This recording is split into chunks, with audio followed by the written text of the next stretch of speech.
Omega. Okay, we are up at the top of the tower at the Tom Ridge Center, and if you look, oh, there's the lake. Look how gorgeous. And see, we talked about vacationing and vacationing in Erie. That's why you want to come. It's beautiful. It's really wonderful. is.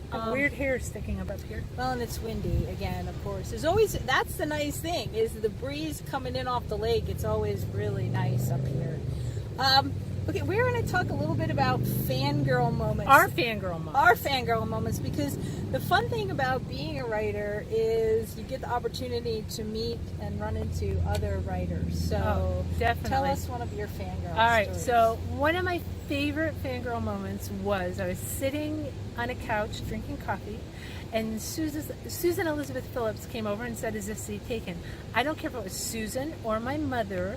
I would have said, "Oh no, please." She would have knocked me right out of the seat. If she came back over and said, honest. "Holly," and I'd be like, "Yeah." So too bad for you. She sat down, and if you haven't read her stuff, she does a lot of sports heroes. I am a non-sporty person who has a very sporty family. It is a curse. And I wasn't sure I was going to like them. The first book I read, Nobody's Baby But Mine. The premise is she wants to dumb down her gene pool and have a dumb jock as a father for her child. And I'm like, I kept hearing people talk about this, and ma'am, it was horrible. I'm just going to have my fangirl moment. And I'm like, I will not like this book. It's sports, and this is just what a terrible premise. Oh I fell in love. And so many of her books, like I'll pick it up, and if you look at the quick little blurb, I'm like, yeah, I just don't think. Every single time I read one of her books, I am hooked. I am hooked within pages. I love it. And so, like, I'm going on this fangirl rant about how much I love her work and how every time I think I might not love it, I always do. And then I got done and I said, well, Susan, so how's your conference?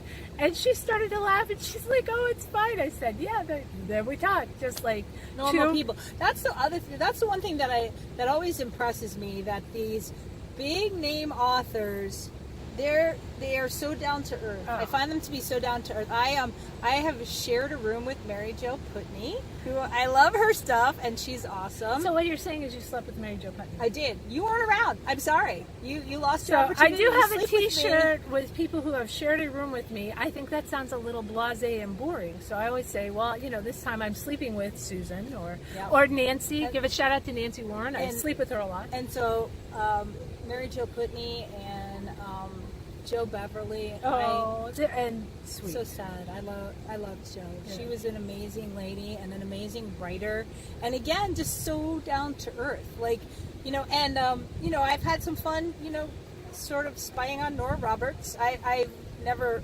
spent a lot of time talking to her, but again, she is also so very down to earth at the writing conferences, and I also like Jennifer Cruzy.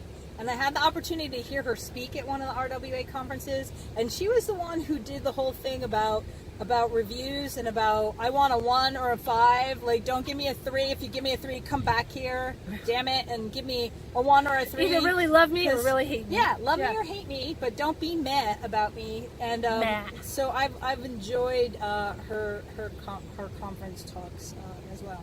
What about Kate Walker? Well, how about, I was going to say, we're trying to keep these in the 5-minute range. Why don't we do a couple of these? So do you have another fangirl moment you want to talk about? Or and then I'll go back because I've got one about Kate. I was with some folks when Jim Butcher writes science fiction, and he writes Harry Dresden. the Dresden books, and I really like those. And his wife writes romance.